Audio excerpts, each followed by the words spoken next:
بسم الآب والابن والروح القدس الإله الواحد آمين. سلام ونعمة وبركة. اليوم إخواني أخواتي، باسمي وباسم أعضاء اتحاد المسيحيين المغاربة داخل الوطن وخارج الوطن، كنتقدم تهنئة تهنئة بمناسبة عيد الفطر لجميع المسلمين في المغرب.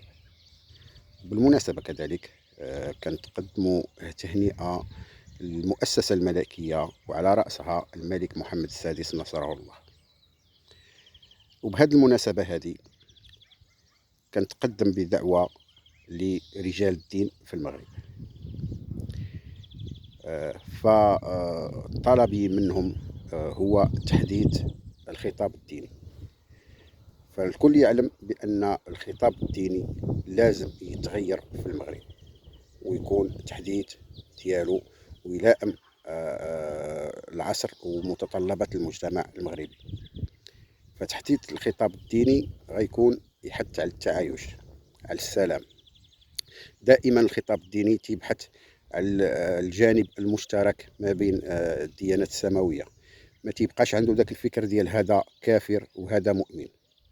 تحديث الخطاب الديني كذلك غيخلينا ما نتشبتوش بحرفية النص، نشوفوا دائما المسائل اللي تحتاجها المجتمع في هذا الوقت هذا. تحديث الخطاب الديني كذلك غيخلي رجال الدين يبعدوا على التطرف، يبعدوا على التشدد، ويخليوا القيم المشتركة ديال التسامح والمحبة والحوار هي اللي تتكون تتخيط ما بين المكونات الدينية في المغرب.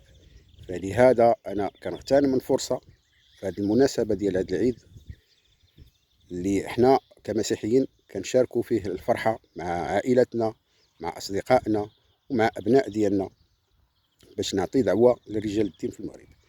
كفى من خطاب الكراهية، كفى من خطاب التطرف.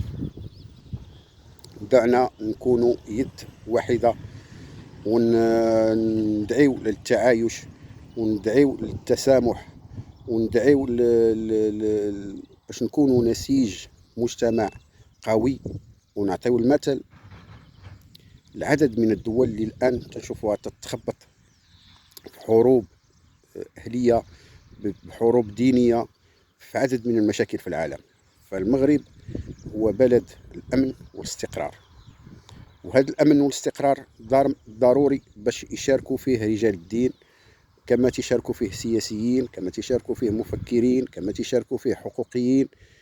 لهذا فالدعوة ديالي لكم لرجال الدين باش يتماسكوا ونديروا يد في يد واحد مجموعين، ونعطيو واحد تحديث للخطاب الديني هنا في المغرب، باش يكون